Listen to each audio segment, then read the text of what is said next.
Imagine waking up tomorrow, walking to your window, and seeing a crow sitting on the ledge. It's not eating, it's not making a sound, it's just staring right at you. You walk into your kitchen and your cat is sitting on the counter. It doesn't meow for food or rub against your leg. It just watches your neck, tracking your pulse. In every house, on every street, and in every forest, something has quietly clicked. We've spent our entire history worrying about how humanity might end. We scan the sky for asteroids, write code to stop AI from taking over, and build bunkers to survive nuclear war. But we completely ignored the massive living network already sharing our streets and homes. Humans are a tiny, almost insignificant fraction of the planet's life.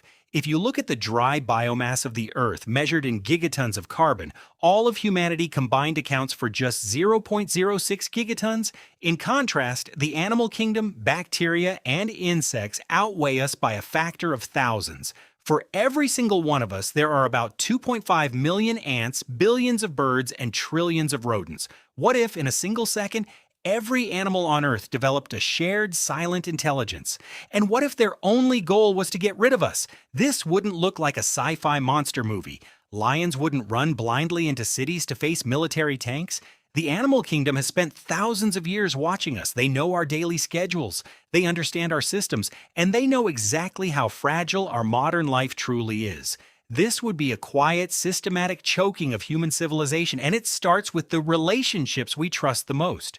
First comes the betrayal inside our own homes. Under the influence of this collective mind, the ancient bond between humans and animals simply vanishes. Guide dogs suddenly steer their owners off subway platforms and disappear into the crowd. Police dogs turn on their handlers, targeting their throats with eerie precision.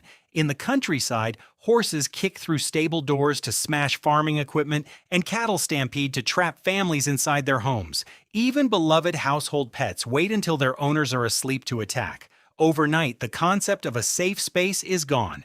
But the real strategy of the collective mind is not physical combat. It is industrial shutdown. To defeat a modern society, you do not need to fight its armies. You just have to turn off its power. Beneath our feet lies a massive maze of fiber optic cables and electrical lines. To us, this is the internet. To billions of rats, mice, and squirrels, it's just soft plastic waiting to be chewed. They target the main distribution hubs and backup generator lines of major cities all at once. Meanwhile, the insect world attacks from above. Millions of spiders crawl into electrical substations, spinning thick, moisture-rich webs across high-voltage transformers to trigger massive short circuits. Termites chew through the wooden utility poles that carry power to rural areas, causing regional grids to collapse. Even beavers coordinate across river systems, building strategic dams that flood the external cooling systems of power plants and force emergency shutdowns. Within 48 hours, the global grid is dead. No internet, no phones, no running water. This immediate loss of electricity does something far worse than turning off our lights. It instantly destroys our medical infrastructure.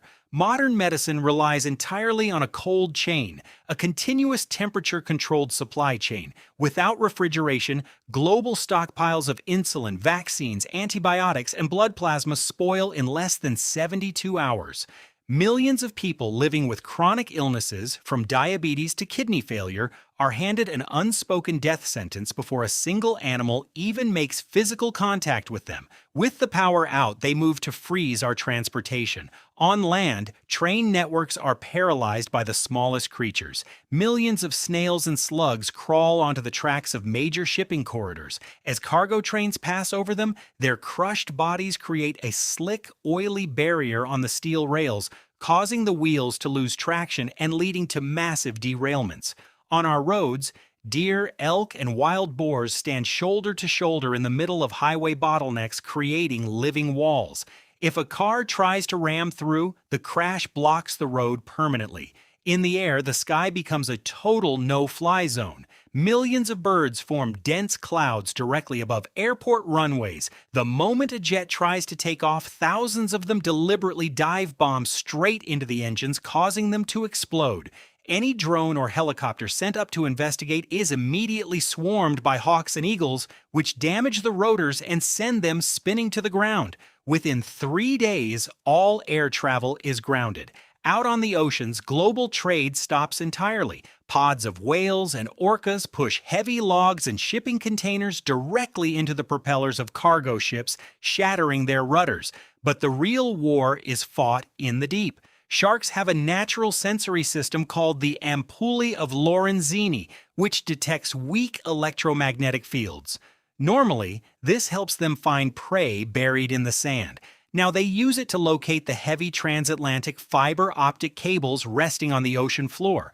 By biting these cables at their most vulnerable joints, sharks and giant squids permanently disconnect the continents, cutting off the last backup satellite systems.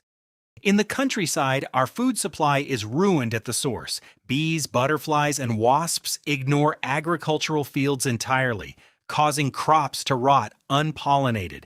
At the same time, billions of locusts and beetles descend on wheat and cornfields, eating entire national food reserves in days.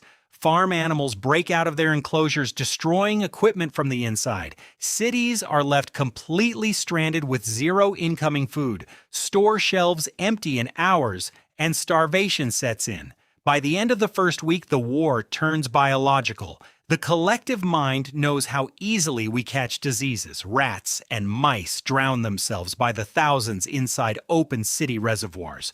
Birds fly over water towers, dropping waste directly into the tanks. Without electricity to run filtration plants, cholera and E. coli spread through our drinking water at lightning speed. Simultaneously, mosquitoes, ticks, and fleas are deployed as biological weapons, carrying malaria and Lyme disease directly into urban centers. Millions of people already weakened by hunger have no defense. Hospitals running on failing generators and lacking clean supplies quickly collapse. In warmer regions, the air becomes thick with trillions of flies and gnats, swarming so densely that stepping outside means inhaling them and choking. But the collective mind doesn't stop with animals. It understands how the natural world is interconnected. Fungi and mold are guided to accelerate their growth. Spores of toxic black mold are carried by birds and rodents directly into the ventilation systems of hospitals, apartment complexes, and shelters. The very air inside our buildings becomes poisonous, forcing people out into the open streets where predators wait. When the military tries to step in, they find their advanced technology is completely useless. Tanks cannot find a clear enemy to shoot. Radar systems are confused by artificial animal movement, like bird formations designed to look like incoming missiles or massive schools of fish mimicking the acoustic signature of submarines. When soldiers go in on foot, their radios are jammed by insects nesting inside the gear. Search and rescue dogs act as double agents, leading military patrols into deep swamps and predator ambushes before turning on the soldiers themselves. We are left with a desperate choice: stay on the surface and die or flee underground. We abandon our cities and retreat into subway networks, abandoned mines, and military bunkers. But life below is a claustrophobic nightmare. To keep the animals out, we must weld every air vent and seal every pipe with concrete.